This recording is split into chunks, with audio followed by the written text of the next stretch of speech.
प्रभु को महानाम को धन्यवाद हो मो प्रिय भाई और भौणी माने समस्त को प्रभु जीशुख्रीष्ट नाम रे समस्त को प्रेज द लॉर्ड। विशेष करी आम सियन मंडली क्रिस्टियन मिनिस्ट्री आज ठारू आमे माने प्रकाशित वाक्य अध्ययन करूछु। धन्यवाद। आसंतु आज आमे माने प्रकाशित वाक्य आमे माने पढ़िबा। मो सहित खोलंतु प्रकाशित वाक्य एक पर्व तार 1, 2, 3 पद आमे माने पढ़िबा। जीशुख्रीष्ट प्रकाशित वाक्य अविलंबरे जहा जहा अवश्य घटिब से सबु से जेपरी आपणा दास माननकु जनांती एथिपाई ईश्वर एहा ताहांक निकटरे समर्पण कले।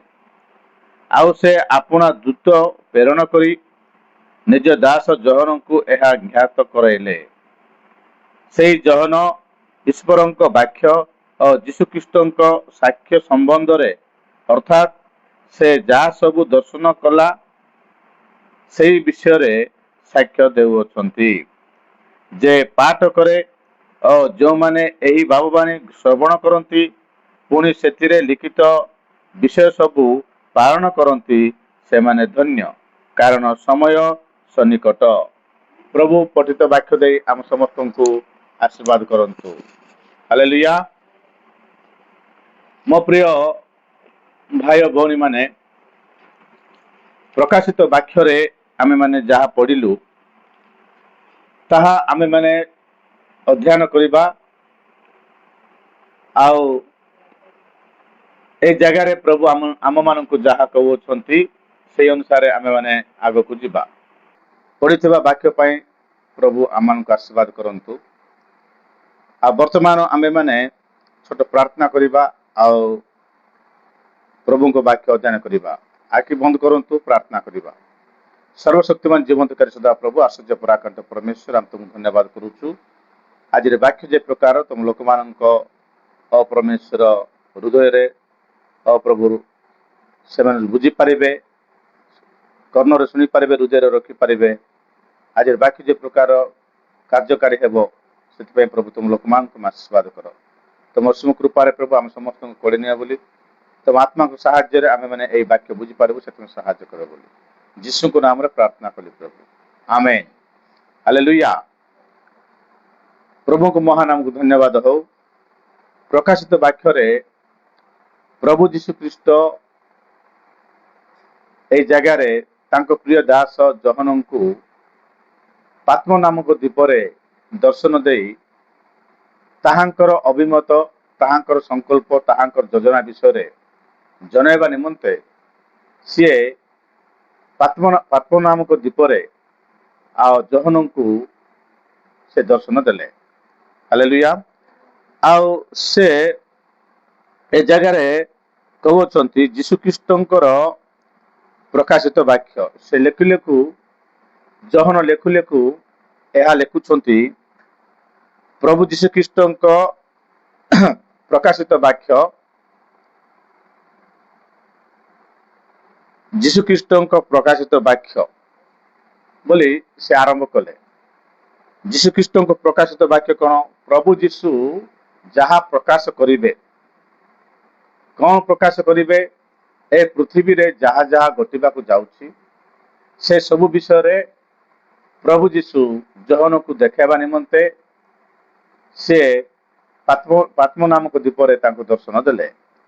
आउ से ए सबु विषय तमे लेख बोली प्रभु तांको दर्शन देले। आउ से लेखुछंती। हालेलुया।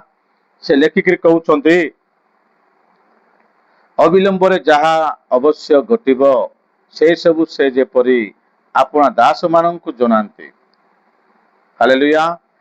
एटी से कहउछंती प्रभु जीशुख्रीष्टंकर अभिमत प्रभु जीशुख्रीष्ट जहा परमेश्वर जहा आम मानक जीवन रे घटेबा को जाउछंती पृथ्वी रे से सब विषय अविलंबे घटिब अति शीघ्र घटिबा को जाउछि। हालेलुया। से सब विषय प्रभु जीशुख्रीष्ट जहन को जनाउछंती। से कहउछंती ତାଙ୍କର ଦାସ ମାନଙ୍କୁ ଜଣାଇବା ନିମନ୍ତେ ପ୍ରଭୁ ଯୀଶୁ ଖ୍ରୀଷ୍ଟଙ୍କର ଦାସ ମାନଙ୍କୁ ଜଣାଇବା ନିମନ୍ତେ ଏଥିପାଇଁ ଈଶ୍ୱର ଏହା ତାହାଙ୍କ ନିକଟରେ ସମର୍ପଣ କଲେ। କାହା ନିକଟରେ ସମର୍ପଣ କଲେ? ପ୍ରଭୁ ଯୀଶୁ ଖ୍ରୀଷ୍ଟଙ୍କ ନିକଟରେ ପରମେଶ୍ୱର ସମର୍ପଣ କଲେ। କଣ ସମର୍ପଣ କଲେ ବୋଲି କହିଲେ? ପ୍ରଭୁ ଯୀଶୁ ଖ୍ରୀଷ୍ଟ ପରମେଶ୍ୱରଙ୍କର ସଂକଳ୍ପକୁ ପ୍ରଭୁ ଯୀଶୁ ଖ୍ରୀଷ୍ଟଙ୍କର ହସ୍ତରେ ସମର୍ପଣ କଲେ। ପ୍ରଭୁ ଯୀଶୁ ଦୂତଙ୍କ ଦ୍ୱାରା ଆଉ ସେ ଆପଣା ଦୂତଙ୍କୁ ପ୍ରେରଣ କରି ନିଜ ଦାସ ଜହନକୁ ତାହା ଜ୍ଞାତ କରାଇଲେ। ହାଲେଲୁୟା। କାହାକୁ ଜଣାଇଲେ? ନିଜ ଦାସ ଜହନଙ୍କୁ ଦୂତଙ୍କ ମାଧ୍ୟମରେ ଜଣାଇଲେ। এই ଜାଗାରେ ଏକ ପର୍ବରେ ଆମେ ଦେଖୁଛୁ ଚାରି ପ୍ରକାର ବ୍ୟକ୍ତି ମାନଙ୍କୁ ଦେଖୁଛୁ। ଆମେ କେତେ ପ୍ରକାର ବ୍ୟକ୍ତି ମାନଙ୍କୁ ଦେଖୁଛୁ? ଚାରି ପ୍ରକାର ବ୍ୟକ୍ତି ମାନଙ୍କୁ ଦେଖୁଛୁ।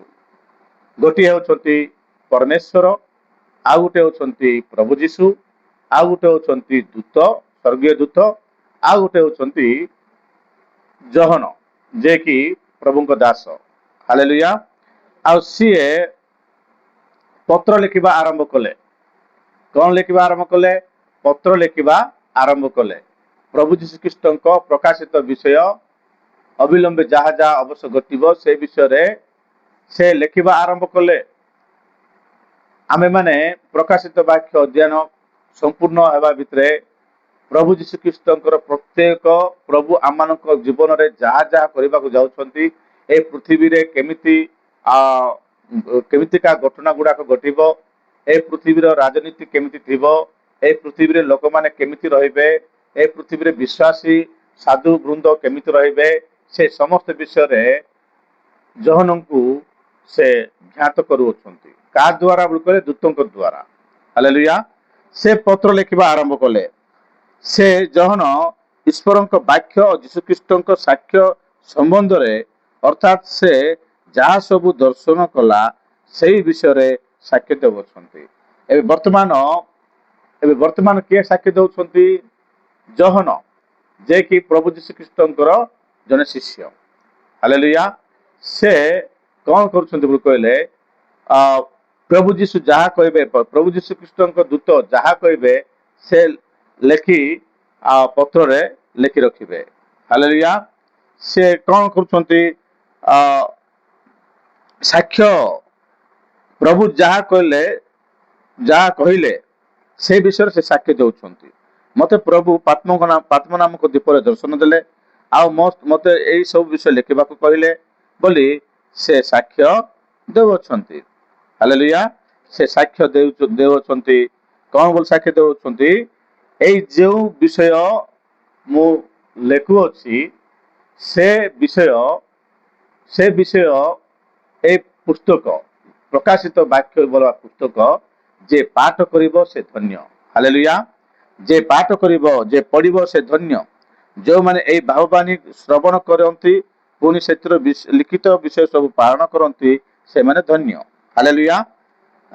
ଯେଉଁମାନେ ଏ ବିଷୟ ଶୁଣନ୍ତି, ଯେଉଁମାନେ ଏ ବିଷୟରେ ପାଠ କରନ୍ତି, ଯେଉଁମାନେ ଏ ବିଷୟ ଜାଣନ୍ତି ଏବଂ ହୃଦୟରେ ରଖନ୍ତି, ପାଳନ କରନ୍ତି, ସେମାନେ ଧନ୍ୟ ବୋଲି ପ୍ରଭୁ କହିଲେ। ହାଲେଲୁୟା। ହେଲେ ମୋର ପ୍ରିୟ ଲୋକମାନେ, ଆମେମାନେ ଧନ୍ୟ ଅଟୁ। ଆମେମାନେ ଆଉ ପ୍ରଭୁଙ୍କର ଲୋକ ହେଇଥିବାରୁ ଆମେମାନେ ଧନ୍ୟ ଅଟୁ।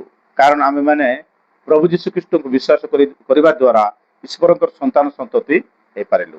ଆଉ ଈଶ୍ୱରଙ୍କ ସନ୍ତାନ ସନ୍ତତି କଣ କରିବେ ନା, ଆଉ ପ୍ରଭୁଙ୍କର ବାକ୍ୟ ପାଳନ କରିବେ, ପ୍ରଭୁଙ୍କ ବାକ୍ୟ ପାଠ କରିବେ, ପ୍ରଭୁଙ୍କ ବାକ୍ୟ ଶ୍ରବଣ କରିବେ, ପ୍ରଭୁଙ୍କ ବାକ୍ୟକୁ ମନ ଧ୍ୟାନ ଦେଇକି ଶୁଣିବେ ଏବଂ ତାହା ତାଙ୍କ ଜୀବନରେ କାର୍ଯ୍ୟକାରୀ କରିବେ। ସେଥିପାଇଁ ମୋର ପ୍ରିୟ ଲୋକମାନେ, ଆଜିର ବାକ୍ୟ ଏତିକି। ଆଉ ଆସନ୍ତାକାଲି ଆମେମାନେ ପୁନର୍ବାର ଆଉ ଏଇ ଧନ୍ୟ ବିଷୟରେ, এই ପ୍ରକାଶିତ ବାକ୍ୟ ପଢିଲେ କଣ କଣ ଧନ୍ୟ ହେବେ, କଣ ପାଇଁ ଧନ୍ୟ ହେବେ, ସେ ବିଷୟରେ ଆମେମାନେ ଆସନ୍ତା ଦିନ ମାନଙ୍କରେ ଦେଖିବା। ପ୍ରଭୁ ପଠିତ ବାକ୍ୟ ଦେଇ ଆମ ସମସ୍ତଙ୍କୁ ଆଶୀର୍ବାଦ କରନ୍ତୁ। ଆମେନ୍।